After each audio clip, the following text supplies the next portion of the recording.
Welcome. Today, we're diving into one of the most fundamental commands in Git, git add. By the end of this video, you'll understand exactly what it does and why it's a crucial step in saving your work. Before we talk about adding files, it's essential to understand the three main areas where your code lives in Git. First is the working directory, which is your project folder. Second is the staging area, a sort of waiting room for your changes. And third is the repository, which is the permanent history of your project. The journey of any change goes through these three areas. The working directory is simple. It's all the files and folders you see in your project. When you open a file and start typing code, you are making changes in the working directory. It's your live, active workspace where all the creation and editing happens. Now, this is where things get interesting. The staging area, also called the index, is a conceptual place where you prepare the changes you want to save.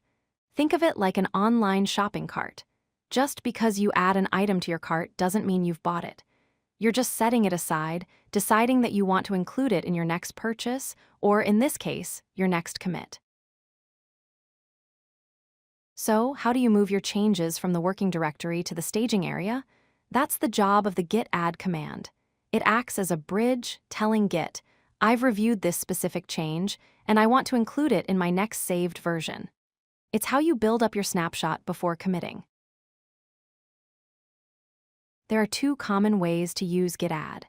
To stage a single, specific file, you type git add followed by the file's name. This is great for being precise. If you've made several changes and are confident you want to stage all of them, you can simply type git add followed by a dot. The dot is a shortcut that means all files and changes in the current directory and subdirectories. Your most helpful companion is the git status command. Before running git add, it shows you which files are modified or untracked in red. After you run git add, running git status again will show those same files listed in green under a new heading. Changes to be committed. This color change is your visual confirmation that the files have been successfully staged. You might be wondering, why have this extra staging step? The reason is to create clean, organized commits. Imagine you fix a bug in one file and add a new feature in two other files. Instead of lumping them all into one confusing commit, staging allows you to separate them. You can git add just the bug fix file and commit it with a clear message. Then, you can git add the feature files and commit them together with a different message. This makes your project history much easier to read and understand. Once you have all the right files in the staging area, you're ready for the final step, saving that snapshot permanently to your repository. This is done with the git commit command. The commit takes everything that's currently staged and locks it into your project's history.